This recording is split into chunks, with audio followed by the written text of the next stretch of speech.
दीक्षा लेकर के सेवा सत्संग सिमरन में लग जाते हैं। और अब एक संतान की प्राप्ति हुई। कथाओं में तो देखो विचार चलता ही है, आकाश से पुष्प वर्षा होने लगी, क्यों? अरे संतान की प्राप्ति हुई। थोड़ी सी यहाँ पर, क्योंकि समय को भी ध्यान में रखना है, इस बात को मैं कहने से नहीं चूकूंगा।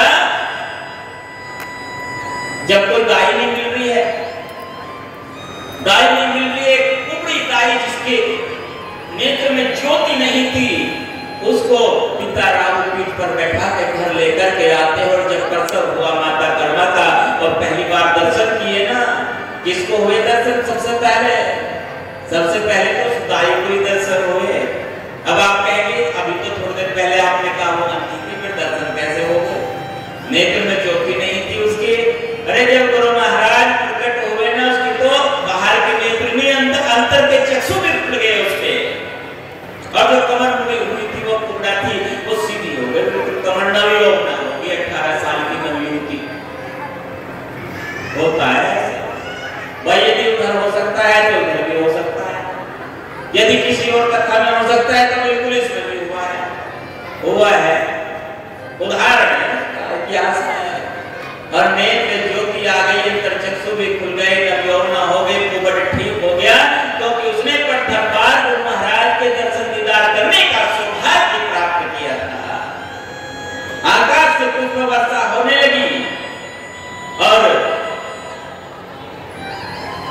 उस समय सतगुरु परमानंद जी महाराज ने कहा कि ये जो शिशु है ये आम शिशु नहीं, ये तो स्वयं परमात्मा का स्वरूप है। और आज भी प्रत्यक्ष में है ये बात। सभी को उनके दर्शनों का लाभ प्राप्त होता है। जो सच्ची श्रद्धा के साथ सतगुरु रविदास जी महाराज की दर्शन दीदार करता है, तो सजदा करता है, उसकी सभी मनोकामनाएं पूरी होती है। गुरु रविदास जी महाराज, आयु बढ़ रही है, शरीर जो है, शरीर की आयु बढ़ रही है, जवानी की दहलीज पर जा रही है, और धीरे धीरे भक्ति की पराकाष्ठा की ओर भी चल रहे हैं। और यहाँ पर प्रतिस्पर्धा का दौर चल जाता है। किसी भी क्षेत्र में आप जाए, आपको प्रतिस्पर्धा का सामना करना पड़ता है। और ये जो भक्ति वाली लाइन है, वो सब भक्ति काल का था। बहुत सारे भक्त थे, बहुत भक्तों की लाइन थी, इसलिए उस समय को भक्ति काल के नाम से इतिहास में जाना जाता है।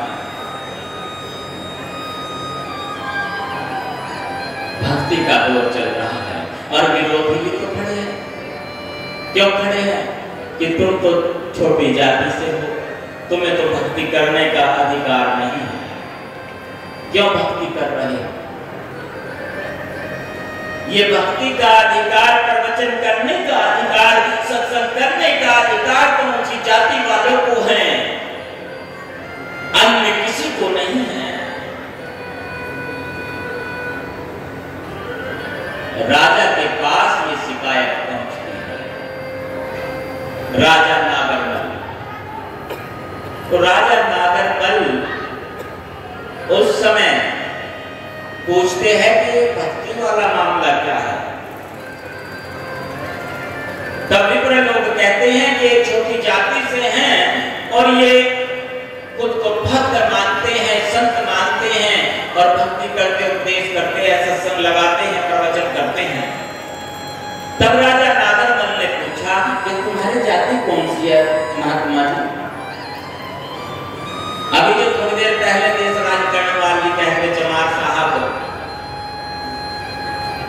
बड़ी दिक्कतें आती है इस शब्द को कहने में। अगर किसी से सुन ले तो दिक्कत हो जाती है। और फिर पूछ ले, यहाँ तो अपना मंच लगा है, यहाँ से बाहर जाकर के मैं कहता हूँ जितने लोग दावा कर रहे हैं ना, एक तो ही होगा जो खुद को कह सके मैं चमार हूँ। उस समय उस भीड़ के बीच में दावे के साथ में सतगुरु रविदास जी महाराज ने कहा था, एक अमृत वाणी का शब्द है ये, नागर जना मेरी जात विख्यात चमारन, हृदय राम गोविंद गुण सारन। कि हे राजा नागरमल, वो विश्वविख्यात चमार जाती है। हमारे हृदय में उस परमात्मा का नाम है। हम सेवा सत्संग और स्मरण करने वाले लोग हैं। विप्रों ने कहा, अच्छा यदि इतनी भक्ति तुम्हारे अंदर है तो फिर गंगा जी के साथ ग्राम करा के दिखाओ, हम तो तब मानेंगे। एक तारीख निश्चित हुई, जैसे इस अमृत कथा की तारीख निश्चित हुई थी। अच्छा जी, दिन निश्चित हो गया 20 अप्रैल, समय निश्चित किया गया। वो समय निश्चित ऐसे ही हुआ, शिला तैराने वाला समय कहते हैं उसको, शालिग्राम तैराने वाला। विप्रों ने, ब्राह्मणों ने अपने शालिग्राम लकड़ी के तैयार किए और उसके ऊपर रंग कर दिया पत्थर जैसा। और गुरु महाराज के पास क्या था? वो शिला थी जिसमें अपना कार्य करते थे, वो वाली शिला। तो उन्होंने तो वही उठाई और चल पड़े हैं गंगा जी की ओर। अविप्र ब्राह्मण लोग वो हंस रहे हैं, कहते हैं कि पक्का डूब जाएगी शिला। ये तो पत्थर ही लेकर आ रहे हैं रविदास महाराज, तो हमारे वाले कहेंगे बिल्कुल ये लकड़ी के है ना, अंदर अंदर से प्रसन्नता हो रही कि हम जीत जाए। पहला जो नंबर लगाया गया विप्रों का लगा और उनके शालिग्राम जैसे ही गंगा जी में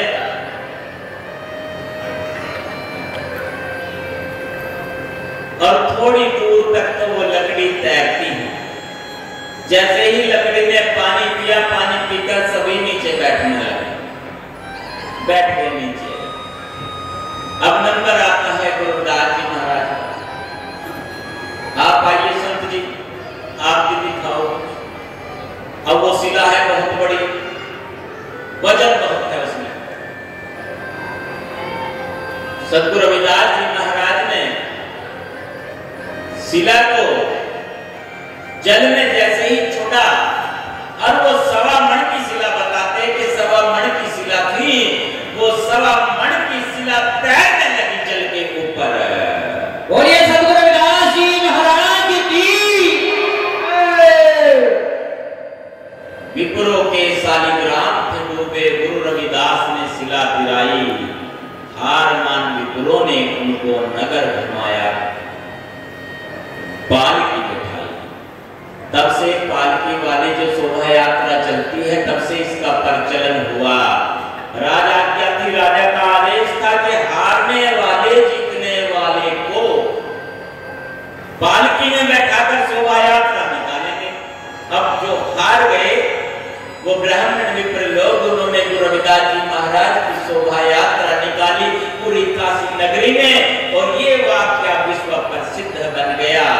तब से सभी संतों ने, सभी धर्म गुरुओं ने उनको एक उपाधि से नवाजा कि ये कोई साधारण संत नहीं है, ये संतों के सिरमौर संत शिरोमणि है। बोलिए सद्गुरु रविदास जी महाराज की, स्वामी सुरदास जी महाराज की, आचार्य गौरपाल सिंह ब्रह्मचारी जी महाराज की। सद्गुरु रविदास जी महाराज वो युवावस्था है, युवावस्था में भी सेवा सत्संग सिमरन में लगे हैं। ये सीखने की बात है युवाओं को। वो सम्मान करते हैं अपने बुजुर्गों का, सम्मान कर रहे हैं मातृशक्ति का, सम्मान कर रहे हैं सभी लोगों का। किसी को अपने से छोटा नहीं मानते, खुद को दासों का दास उन्होंने कहा। अपने को किसी से बड़ा नहीं माना, किसी को अपने से छोटा नहीं माना उन्होंने। समता, मैत्री, करुणा, बंधुत्व का भाव लेकर के चले। और आज युवाओं को उनके जीवन से सीखने की आवश्यकता है। पहली बात क्या सीखनी चाहिए? पहली बात सीखनी चाहिए कि युवा बुजुर्गों का सम्मान करें, उनको अपमानित ना करें, उनके प्रति छोटी सोच न रखें कि तो बुजुर्ग हो गए, जब उम्र हो गई 60 घर के बाहर खाट। ये नहीं होना चाहिए विचार, क्योंकि उनके पास जीवन का अनुभव है, जीवन का तजुर्बा है, जो उम्र के साथ संस्कार सीखा जाता है। एक छोटी सी कहानी आपके बीच रख रहा हूं। एक बुजुर्ग, उसको जाना था जगाधरी, यहाँ से ट्रेन जाती है देवबंद स्टेशन से अम्बाला की तरफ। जगाधरी का 100 स्टेशन है रास्ते में। सर्दी की मौसम है और बुजुर्ग ट्रेन में बैठ गया, टिकट ले लिया, अकेले बैठे हैं महाराज। थोड़ी देर के बाद 20 नौजवान उस डब्बे में आ गए। ट्रेन चल पड़ी और लड़के हैं ना, लड़के तो सब ऐसे ही होते हैं। देखो लड़के उसे कहते हैं जो लड़के करे काम, माँ के साथ लड़ रहा है, बाप के साथ भी लड़ रहा है, भाई के साथ, बहन के साथ लड़ ही रहा है लड़का, उसको कहते हैं। इसका नाम वैसे है नौजवान। और नौजवान होता है नौ के पहाड़े की तरह। आपने सुना होगा बचपन में, हमने भी रट्टा मारा खूब। नौ एकम नौ, एक नौ है ना, 9 दूनी 18, 1 और 8 9, 9 3 27, 2 और 7 9, 9 चौक 36, 3 6 9, 9 5 45, 4 5 9, 9 6 54, 5 4 9, 9 7 63, 6 3 9, 9 72, 7 2 9, 9 9 81, 8 1 9, 9 2 90, 9 0 9, 9 पूर्णांक है। 9 के बाद जो है क्या होता है, अंक नहीं, फिर संख्या बढ़ने लगते, फिर दहाई शुरू हो जाती है, यानी अंक नहीं रहते। अंकों में सबसे बड़ा अंक है 9 पूर्णांक है। तो नौजवान यानी ये सारा कार्य पूर्ण कर सकता है। जिस और जवानी चलती है उस और जमाना चलता है। पर इसे अपनी कीमत का तो पता नहीं, वैष्णव में उलझ गया, पतलून ढीली हो गई, बेल्ट बांधकर भी नीचे खिसक गई, पता चला था बापू दबा रखा है मुंह में। पार्टी में गया, भाई कहने लगे बियर का एक पैक लगा ले, शराब तो होती नहीं है। ये वैसन चल रहे हैं, नजर टेढ़ी हो रही है, तिरछी हो रही है। बहन इसकी नहीं मेरी है, मेरी नहीं इसकी है, इसकी ये है, इसकी वो है। बहन बेटियों की तरफ कुदृष्टि डाल रहे हैं, वैसन में फंसे पड़े हैं। कहाँ के नौजवान रह गए, क्या देश की रक्षा करेंगे? कल यदि धर्म ध्वजा को उठाने की बात आए, धर्म ध्वजा को लेकर के चलने की बारी आए, उस समय क्या ठहर पाएंगे, क्या स्थिर रह पाएंगे, नहीं रह पाएंगे। और नौजवान क्या, वो लड़के ट्रेन में बैठ गए, 20 बूढ़ा एक है और 20 है जवान।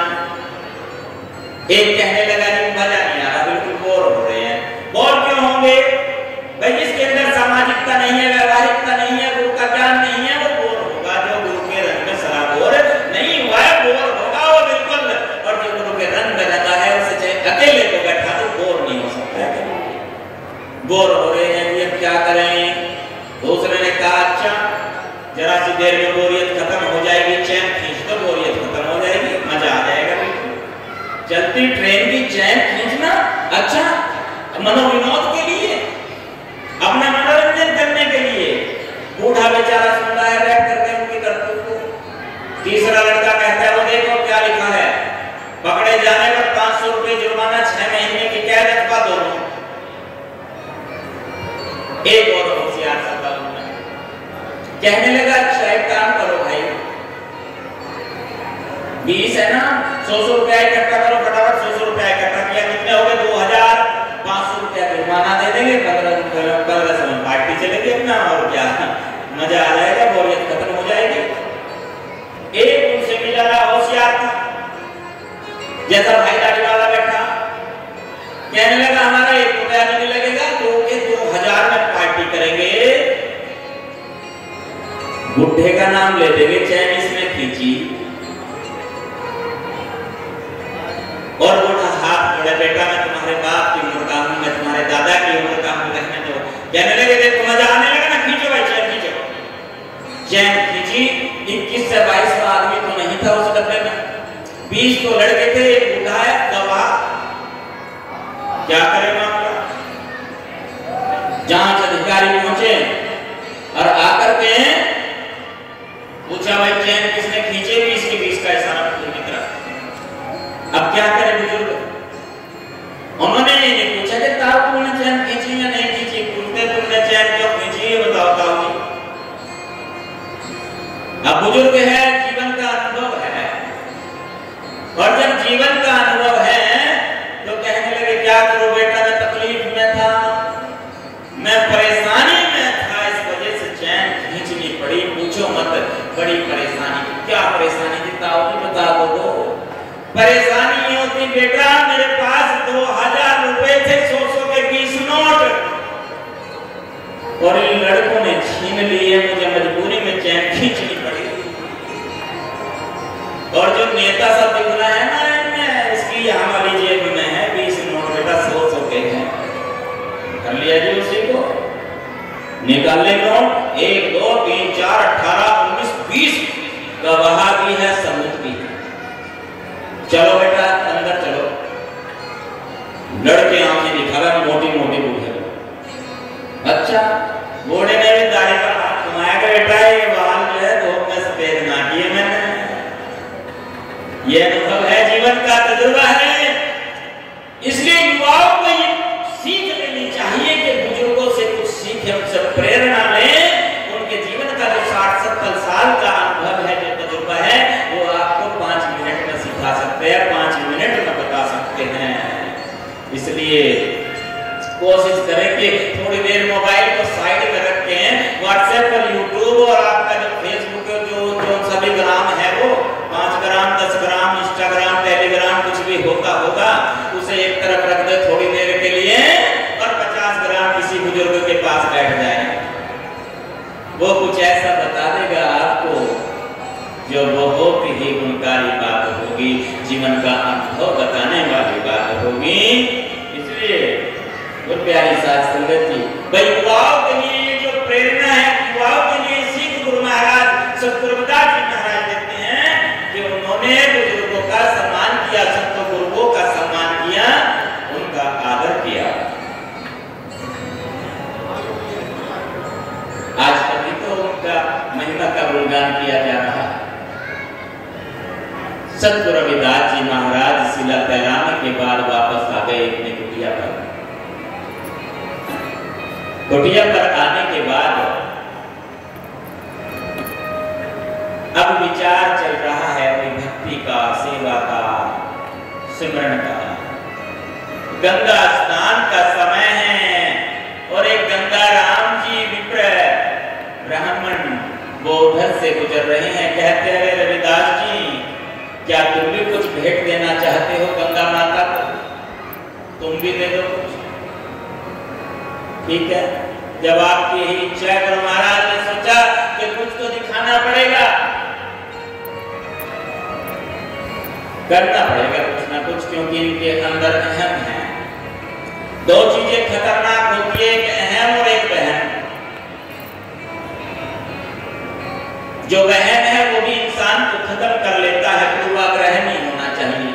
कोई पूर्वाग्रह से ग्रसित हो गया कि हाँ मैं तो कुछ हूँ, गड़बड़ हो गई, बस ये सोचे कि नहीं मैं तो कुछ नहीं, जो भी है बस तू ही तू है मेरे मालिक। गुरु रविदास जी ने पंडित जी को दमड़ी दे दी, जो भी दमड़ी यात्रा का जिक्र चल रहा था, ये लो दे देना गंगा मैया को। और हाँ, यदि हाथ बढ़ा करके ले तब देना, वैसे मत देना। विप्र महाराज गंगा जी के पास पहुंचे, स्नान किया, अपनी भेंट पूजा की, और चलते वक्त याद आया कि मुझे एक तंबी भी तो दी थी रविदास जी ने। वो तंबी पुकार करके कि गंगा मैया आपके भक्त रविदास जी ने तंबी दी है। अच्छा जी, गंगा माता ने प्रकट होकर के वो तंबी स्वीकार की और एक कंगन थमा दिया पंडित जी को, ये मेरे भक्त को दे देना। और कंगन लेके इतना मूल्यवान कंगन, बहुमूल्य कंगन, मन में आ गया लालच पंडित जी को। और लालच आने के बाद अब क्या होगा? अब तो अपने पास रखने का बनेगा नहीं, राजा के पास पहुंचाऊंगा तो इनाम मिलेगा। विचार चल रहा है, और जिस रास्ते में गुरु रविदास जी महाराज बैठे हैं उस रास्ते को छोड़ दिया कि घर को बैठे हुए हैं, दूसरे से चलिए।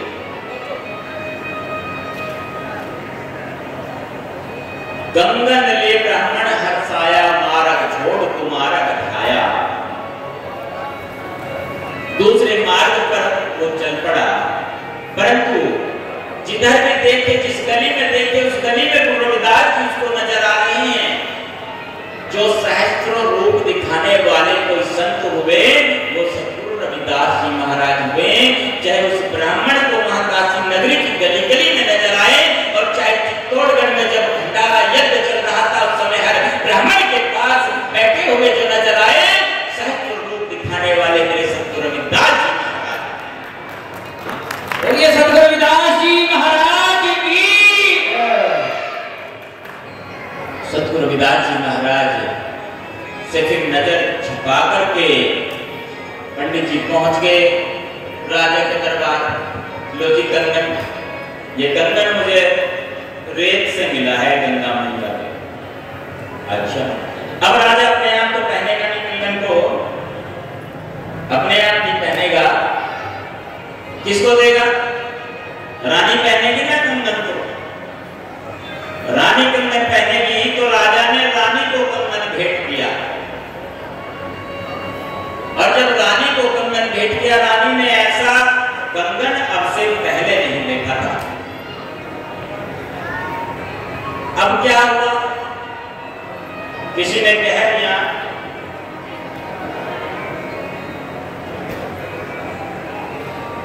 कि कंगन का क्या करोगे तुम, दूसरा हाथ तो सुनना है। अभी जो हमारी बहनें हैं ना, ये कहना बहुत माने दूसरों का, चाहे घर में राग हो जाए, झगड़ा हो जाए, विवाद हो जाए, पर कहना बहुत मानती है, दूसरे का सिखाए तो तुरंत आ जाती है। और उस समय तो राजाओं को भी पता था, एक कोप भवन बनवा रखा था उन्होंने। अगर कोई रानी कोई तो होती थी, नाराज होती थी, कोप भवन में पड़ जाती थी जाकर के नीचे, तो उससे पता चल जाता था कि ये नाराज है। अब भी कुछ ऐसी प्रथा वैसे घरों में रही होगी, कुपित तो देवियां अभी भी होती हैं। भाई इनको पता है जो गृहस्थी वाले हैं कि कितना कुपित होती होगी, कितना जिद करती होगी, कितना क्या चलता होगा प्रोग्राम। कई तो बेचारे इतने भयभीत रहते हैं, वो पूरे डरे हुए रहते हैं, इतना डर बैठा रखा बेचारा बहुत ज्यादा। क्यों? माहौल ही ऐसा है, शुरुआत ही डर से हो जाती है। जब शादी के लिए चलते हैं ना, वहां ढोल ढमाके के साथ में कानों में दर्द हो जाता है, घोड़ी पे बैठ जाते हैं, और चाहे जरूरी काम भी हो वो भी भूल जाएंगे। अगर जाना भी हो कहीं तो घोड़ी से उतरने को तैयारी बेइज्जती हो जाएगी। अगर उतरे तो ये जरूरी भी मामला हो, बस बैठ रहेंगे, बस बैठ रहे हो, थोड़ी दूर हो रहा है। और जो दोस्त है वो कहेंगे नहीं रोको, यही नाचना हो, डीजे बजने दो, यही करें, और डीजे चल रहा है, साथ बैंड चल रहा है, और उसको बेचारे को प्रोग्राम चल रहा है। सोचे आज तो वही मुसीबत आ गई। बैठने की पहले आदत नहीं थी, ऐसे स्थान पर शरीर के उस अंग में भी दर्द होने लगता है तो आदत नहीं थी। हर किसी को बता नहीं सकता कि मुझे दर्द हो रहा है, कमर दुखने लगी, परेशान हो गए, सर दर्द हो गया, पीठ दर्द हो गई, कोई नहीं पूछ पड़े। पहले से डरा हुआ है, डर गया। राजा की बात आ रही है। राजा सोचता है कि रानी क्यों परेशान है, रानी कंगन की वजह से परेशान है, और रानी कहती है कि हे राजा यदि दूसरा कंगन मुझे नहीं मिलेगा तो मैं प्राण दे दूंगी। हमारी बहनें दिखावे में ज्यादा ध्यान देती हैं। कईयों का तो ये भाव होता है सत्संग में जा रही है, सत्संग में चलना है तो 1 घंटा कमरे में मत है अपने, क्यों तैयार हुई है सत्संग में जाने के लिए, श्रृंगार करना है सत्संग में जाने के पहले। एक बेचारी वो ब्यूटी पार्लर जाना था, उससे पहले ही आधा घंटा बंद रही कमरे में, क्यों? क्योंकि श्रृंगार करना है, वहां भी तो जाके कुछ कराएगी। तो इतना श्रृंगार, इतना ज्यादा श्रृंगार का क्या होगा? एक कंगन से क्या होगा? एक बहन ने कंगन के चक्कर में घर में आग लगा दी। 2 कंगन हैं, और कंगन ऐसे बहुत महंगे, और कंगन पहन करके चली गई सत्संग। बस हाथ को बार बार ऐसे घुमाएं, हाथ को बार दिखाना पड़ा है ना भैया, घड़ी भी हो गई, मुट्ठी भी हो गई, नहीं चलो कंगन है, कंगन है, दोनों कंगन है, दिखाए ऐसे, कोई देखे ही ना उसको। और बहन तो सत्संग सुन रही है, बड़ा गुस्सा है, बड़े नाराज भी हुई, कोई देख ही नहीं रहा, क्या करो? घर में एक मोहल्ले वाली भी औरतें ना नहीं लिया कंगन, माचिस उठाई, तिल्ली लगाई, घर में आग लग गई, बाहर खड़ी हो गई। आदमियों के के सब इकट्ठे हो गए, सब कुछ जल के राख हो गया। औरतें कह रही है बहन कुछ नहीं बचा, सब जल गया। आग लगने पर इतनी भयंकर आग, सब कुछ जल गया, कुछ नहीं बचा। वो कहती है बचा दे, कंगन बचे ना, ये कंगन तो बच गए और कुछ बचे या ना बचे। दिखावे के लिए इतना हो गया। वही हाल उस रानी का था कि कंगन एक मिला मुझे, दूसरा कंगन भी चाहिए, और दूसरे कंगन के लिए वो गोप भवन में चली गई। और जब राजा को पता चला, अच्छा रानी नाराज हो, गड़बड़ होगा काम है, माननी पड़ेगी बात। अब जब भाई होम मिनिस्टर की बात है, माननी तो होगी ही। राजा ने उस पंडित को बुलाया और बुला करके आज ये जो संक्षेप में कथा चल रही है, 5 मिनट में कथा संपूर्ण होने वाली है। जैसे ही कंगन की प्राप्ति हो जाएगी तो छुट्टी हो जाएगी, आप निश्चिंत रहे, बेफिक्र रहिए। कथा विस्तार से नहीं, संक्षेप में चल रही है। दूसरा ये कि जिस वजह से आपने मुझे यहाँ जिम्मेदारी सौंपी है आपके बीच, तो मेरा उत्तरदायित्व, मेरा फर्ज बनता है उस महान हस्ती के बारे में मुझे भी अपनी रचना से कुछ कहने का सौभाग्य जो प्राप्त हुआ है, तो आपके बीच रखूं। तो 5 मिनट में हम कथा को समेटने जा रहे हैं। राजा ने ब्राह्मण को बुलवा करके कहा कि कंगन आपको कहां से प्राप्त हुआ है, इसके साथ का दूसरा कंगन चाहिएगा। ब्राह्मण हृदय बीच भय खाया, हृदय में भय लगने लगा कि अब क्या होगा। डर से पंडित संत को आया, राजा को सब लेकर खाया, गुरु रविदास की कुटी पे आया। अब भय लग गया, राजा को कहा मेरे साथ चले, जिनकी वजह से मुझे कंगन मिला है, मैं आपको वहीं पर लेकर चलता हूँ। राजा को साथ लेकर के वह ब्राह्मण गुरु रविदास जी महाराज की कुटिया पर पहुंच जाता है। और राजा को तो यकीन नहीं हो रहा भी कि इतने तपस्वी ये साधु हैं। भूप कहे यदि गुरु तपधारी, पर्चा दे दो कर सेवा तुम्हारी। पर्चा का मतलब परीक्षा, कि आप इस परीक्षा में यदि पास हो गए तो सारी उम्र आपकी सेवा करूंगा। यदि आप तपस्वी हैं, आपके अंदर इतना तपोबल है, तो आप इस परीक्षा में पास हो जाइए। अच्छा, तब रविदास जी महाराज फरमाते हैं, कहे रविदास होए मन चंगा, दूजा कंगन देवी गंगा। कि हे राजा, यह कंगन तो गंगा ने दिया है और दूसरा कंगन भी गंगा ही देगी। तो गंगा यहाँ पर कहां से आएगी? गंगा तो वहां है, बहुत दूर, वहां जाना पड़ेगा क्या? वहां नहीं जाना पड़ेगा। गुरु ने सूती गंगा पर लाई, प्रकट भई कुंडी में आई। यहीं पर गुरु रविदास जी महाराज ने एक पंक्ति कही जो विश्व प्रसिद्ध पंक्ति है, जहां से सत्संग की शुरुआत होती है। जितने भी सत्संग फरमाने वाले साधु संत प्रचारक हैं, चाहे कोई किसी भी संप्रदाय, किसी भी पंथ से संबंधित क्यों न, सभी इसका आश्रय लेकर के चलते हैं। मन चंगा कठौती में गंगा। भाई मन चंगा होना जरूरी है। जब मन चंगा हो गया ना, तो कठौती में गंगा है। घृणा, ईर्ष्या, नफरत, चुगली, निंदा, मान, बड़ाई, अहंकार, ये सब मन से निकाल के, और मन से निकाल करके उस मालिक का नाम स्मरण करें। गंगा आपके मन में, आपके घर में ही है। जब गुरु महाराज ने पुकारा तो कटौती के अंदर गंगा आ गई। कटौती में गंगा आने के बाद गुरु रविदास जी महाराज फरमाते हैं, आदेश करते हैं कि इसमें से अपना कंगन ढूंढ लो। भांति भांति कंगन दिखलाए, चतुर भये पंडित शर्माए। अब अलग अलग तरह के कंगन उसमें से निकल कर आने लगे, परंतु जो आपके जोड़े का कंगन है, जो आपको कंगन प्राप्त हुआ था, वही वाला कंगन आप लेंगे, उससे अतिरिक्त कोई और कंगन नहीं लेंगे। तो ढूंढ करके वो कंगन प्राप्त हुआ। राजा नागरमल ने सद्गुरु रविदास जी महाराज से दीक्षा प्राप्त की। सद्गुरु महाराज